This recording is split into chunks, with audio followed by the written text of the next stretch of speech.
Hello, everybody, and welcome to A Happy Moment. My name is Dan, and this is my very first episode. I have a special guest today. It's Tina, the librarian. Hello, Tina. Hello. So, Tina is a librarian. And how long have you been working at the library, Tina? I would say about 6 to 7 years. 6 to 7 years. And she works at a library in Michigan. And so, Tina, when I was a kid, my parents always used to take me to the library, and I would mostly look for like monster books and things like that. There was a long gap where I didn't go to the library at all, and I went there recently. And one of the things that surprised me was all the services that they offer. So, going off of that, what are some of the most common misconceptions about libraries? For example, libraries are only a place to read books. That's a great question. And I can say a lot of people who apply to library positions think that's what everybody does that works there, that we just sit around reading books. I wish that was the case because that sounds delightful. However, we do a lot more for our community than just provide books for them to check out. We provide other resources such as a computer lab that patrons can come in. They don't need a library card. They just come in and get a guest pass and go in the library or go on the computer and print off. We offer audiobooks. We offer DVDs. We also offer material online through our digital library, the Great Lakes Digital Catalog. And we do a lot of programs for our community. We do story times in the children's department. We do book clubs for all ages. Our youngest age would be for the really young tweens, and that book club is going to be starting pretty soon. But we do have a older tweens, and adult book club. We do summer book club or summer book reading in the summertime, which is a program that expands for 4 to 5 weeks in the summertime. And you also do a lot of things involving science. Like I know a couple years ago, the library had a partnership with NASA. What can you tell us about that?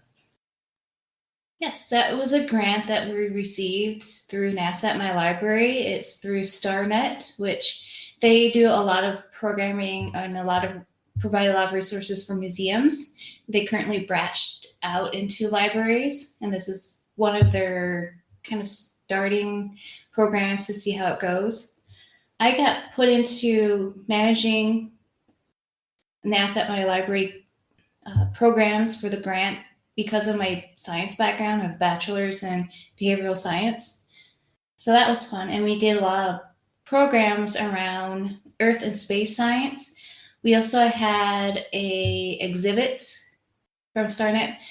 It was a traveling exhibit that had consoles which patrons could go up to and learn about space. We had that come into the library. And I partner with the museum a lot, with Jonathan at the museum, to do Star Nights and other science-based programs. One of my favorite ones, though, was for Summer Book Club like 3 years ago, where we made bottle rockets and we launched them with a tire pump, which is pretty awesome. Sounds like fun. Yeah. I think there was also something you did last summer involving citizens doing science.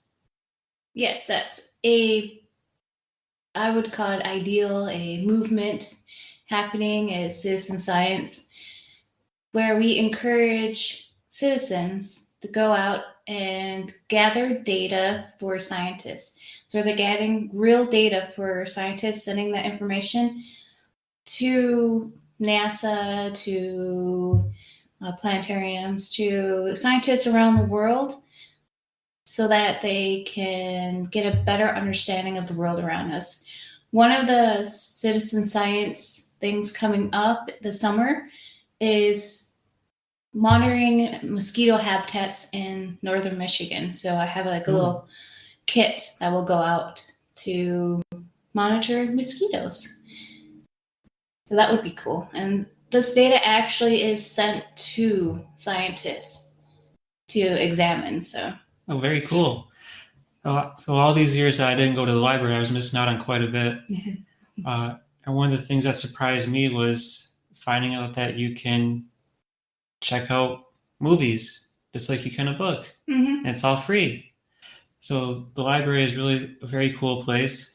What have you noticed among the different age groups in the library as far as their reading habits go?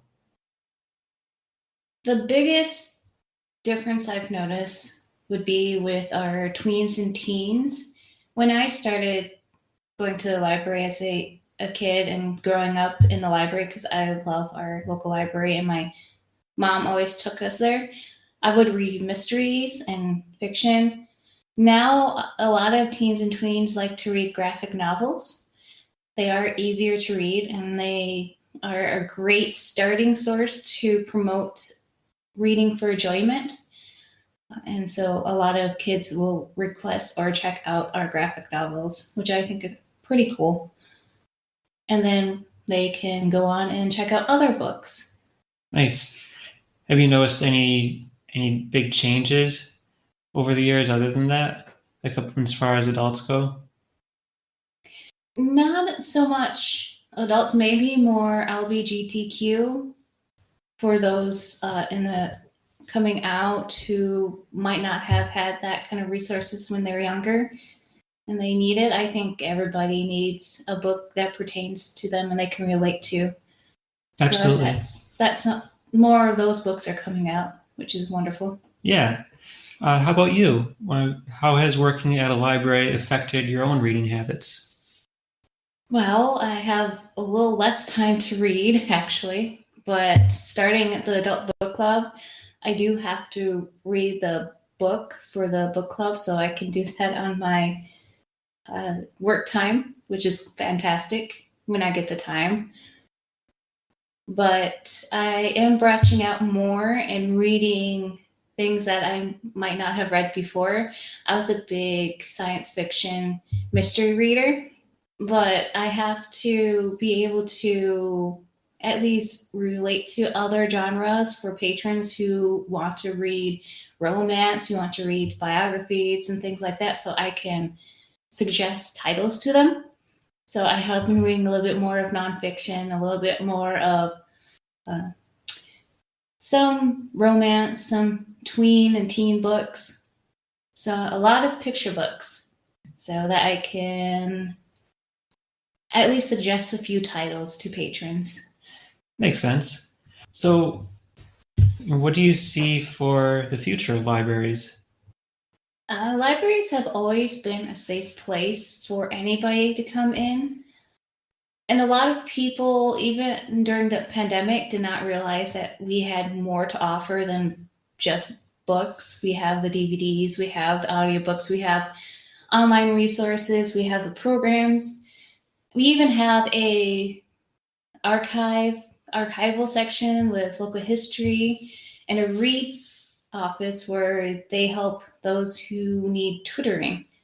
And they provide the tutors for those who need math skills, who came into the country and English is their second language and need help in that area. So we provide all of these different resources. During the pandemic, it showed us that we don't need an actual building to work out of. We are more than capable of doing things like take and make kits that patrons can pick up, especially when we close down.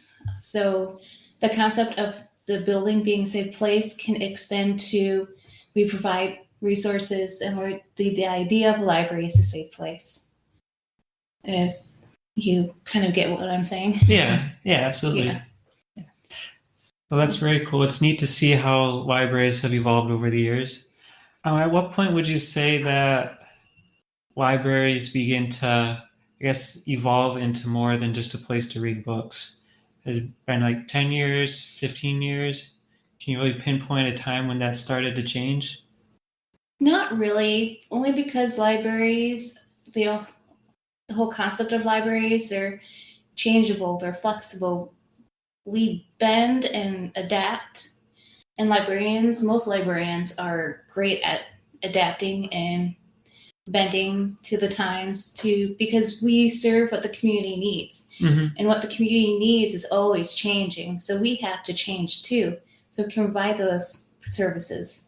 I know when I went to the library as a kid, we did have a computer lab for kids, and now we have it again just for kids, which I think is fantastic.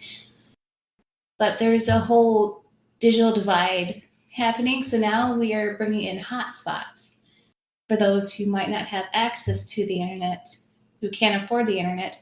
They can check out a hotspot and take it home and use the internet at home. Oh, wow. So I think we're always changing because the community is always changing in their needs. Yeah, that's awesome. Mm-hmm. So in your time working at a library, do you have any crazy, wild librarian stories you can share? The one story that pops into mind, I was new at the library, and I had my assistant director was working that night too. And one of our patrons came up to us and said they couldn't open the bathroom door to the men's. To come to find out, somebody who was drunk had passed out and was blocking the door. So we did have to call the EMTs and the fire department and the police, just because we have to make sure he's okay. Yeah. And also, he can't be passed out in the bathroom of the library. So yeah, you can do a lot of things at the library, but drinking is one that you probably shouldn't do. Yeah, no, you're not allowed to, or smoke. That's a top wild one. I think one of the other wild stories I have, I was working there for a few years and became a supervisor. And one of my staff members came up to me and she was complaining that some people were eating tuna in the library. And I was like, well, hey, why not? Yeah, that was before renovations. Now that we have our renovations, there's no food and only closed drinks in the library, unfortunately. But, that could change sometime too. There's always talk of provide a cafe area for those who want to grab a bite to eat in the corner or something. But that'd be neat. Mm-hmm. I think it will. It'll take a few years, but that's something that I could see we bring back into it. So, but yeah. Well, you mentioned that your library went through some renovations recently. How did that affect the way the library operated? I think it's operating a little bit more smoothly. I like the fact that we put the children's services upstairs and all the adult services downstairs, only because it's easier for our elderly to have all the services that they need or potentially need on one floor. That, and the kids are not as close to the exit doors, so they can't just run out. Kids being kids, they're on the second floor and they can be a little bit more louder because it doesn't echo down to the first floor. So that, I think, is a fantastic design. We also moved the stairs so that we can utilize more of the floor plan for shelves and material and things like that. Nice. No matter what size a library is, every library is important. They play such a big role in the community. It's important to get kids involved in reading at an early age. And Tina, was there anything else that you'd like to add today? No, I think we covered a whole bunch, and thank you so much for letting me come on and talk about my library. Awesome. Thanks for stopping by, and we'll talk to you again soon, okay? Okay. Ciao. All right. That's it for today's episode. Thank you for joining me, and thank you, Tina the librarian. It's been great, and I'll see all of you next time. Bye.